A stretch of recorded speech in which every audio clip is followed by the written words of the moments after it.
Nous sommes en septembre 1996, nous sommes à l'époque de Résalliance Conseil et le dispositif Entreprise et Cité est animateur d'une société de conseil qui s'appelle Quaternaire.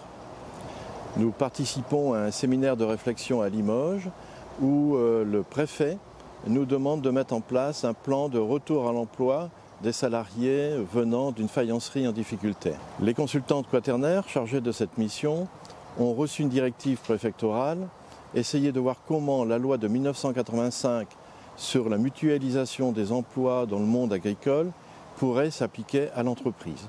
Et donc, essayer de faire en sorte que des emplois à durée indéterminée puissent être créés, comme dans le monde agricole, à partir de plusieurs employeurs.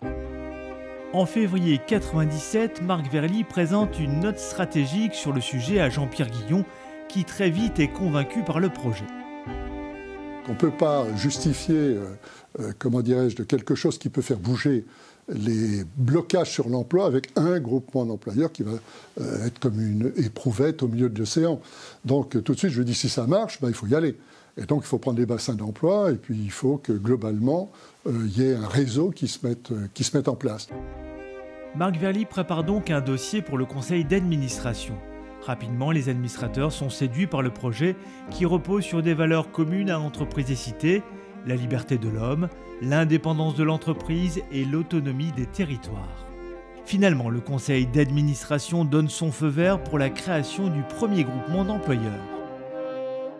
Le premier d'entre eux a été constitué avec la collaboration et la contribution de la présidente du MEDEF de l'époque d'Armentières-Hasbrouck, par Madame Renée Ingelard, à Hasbrouck même, premier groupement d'employeurs de notre dispositif. Philippe Descamps, président aujourd'hui d'Alliance Emploi, a connu le groupement d'employeurs à cette époque. Il était directeur des ressources humaines de MCA. On venait de produire le Kangoo et nous devions monter une troisième équipe, donc recruter plus de 400 personnes.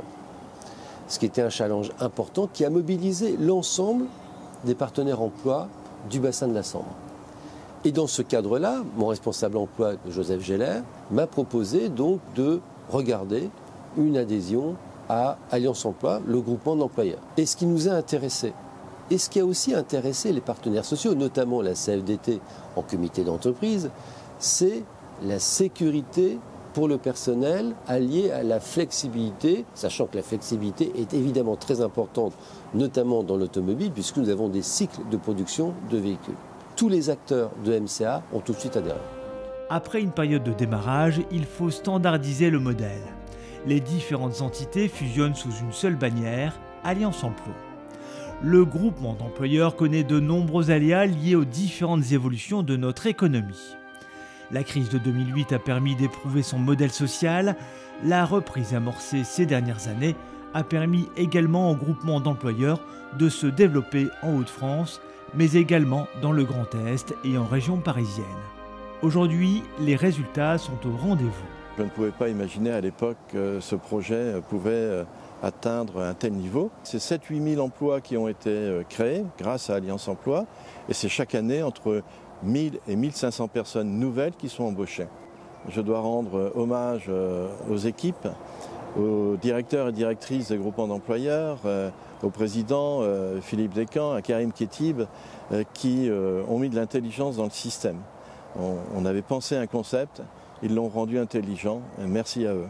La réussite est quand même exceptionnelle en termes de mobilisation des entreprises, puisqu'aujourd'hui on a plus de 400 entreprises dans le Nord-Pas-de-Calais qui joue à ça, c'est unique en France. Il y a le terreau de l'entreprise et la force des réseaux qu'on développait. Donc indirectement, on a certainement bénéficié d'une crédibilité qui était liée à bien d'autres initiatives qui ont été prises dans le cadre d'Entreprise et Cité, avec un terreau d'entreprises à l'écoute de leurs organisations et qui ont accepté indirectement d'expérimenter la mise en œuvre de ce système. C'est un modèle d'avenir. Pourquoi ? Parce que de plus en plus, les entreprises ont besoin de flexibilité, ont besoin de s'adapter. Dans un monde extrêmement mouvant, il faut rester extrêmement agile. Et nous avons du personnel, les plus jeunes, qui veulent travailler en projet, veulent découvrir de multiples expériences. Donc le fait de pouvoir travailler dans plusieurs entreprises et de switcher entre ces entreprises, bon, c'est quand même un modèle d'avenir. Donc la conclusion de tout ça, c'est que les précurseurs étaient de véritables visionnaires.